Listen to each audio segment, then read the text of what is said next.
முதல்ல வந்து இந்த ஓடி ஒளிஞ்சிக்கிட்டு இருக்க அந்த மாதிரி அதெல்லாம் யாருமே பண்ணலை.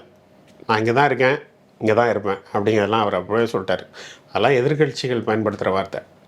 விஜயண்ணா வந்து அன்னையிலேருந்தே ஒரு பெரிய இழப்பு இல்லையா, எங்களுடைய குடும்பத்தோட இழப்பு. சோகத்தில் இருந்தார், மீண்டு வந்துக்கிட்டு இருக்காரு, மக்கள்கிட்ட பேசுகிறார். கிட்டத்தட்ட ஒரு 33 குடும்பத்திட்ட பேசியிருக்காரு, மீதி எல்லாத்தையும் பேசுவார். இந்த நாட்களில் வந்து பின்புலத்தில் நிறைய வேலை செய்ய வேண்டியிருந்தது.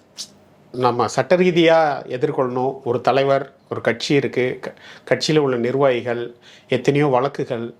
அப்புறம் வந்து இதை மறுபடியும் அடுத்த ஸ்டேஜுக்கு எடுத்துகிட்டு போக மறுபடியும் ஒரு மேல்முறையீடு, மறுபடியும் நம்ம பரப்புரைக்கு போகணும், அந்த மக்களை சந்திக்க போகணும், வழக்குகளை ஹேண்டில் பண்ணணும்.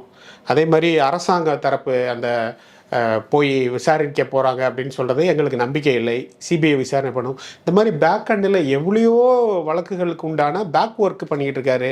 கட்சியில் உள்ள நிர்வாகிகளை இவர் துவண்டு போகக்கூடாதுன்னு நாங்கள் நினைக்கிறோம், அவர் நாங்கள் துவண்டு போகக்கூடாதுன்னு நினைக்கிறாரு. ஒரு அந்த ஸ்தானத்திலேருந்து அது மட்டும் இல்லாமல் வெளியிலேருந்து அவ்வளோ ப்ரெஷர் அவர் மேலே வைக்கிறாங்க.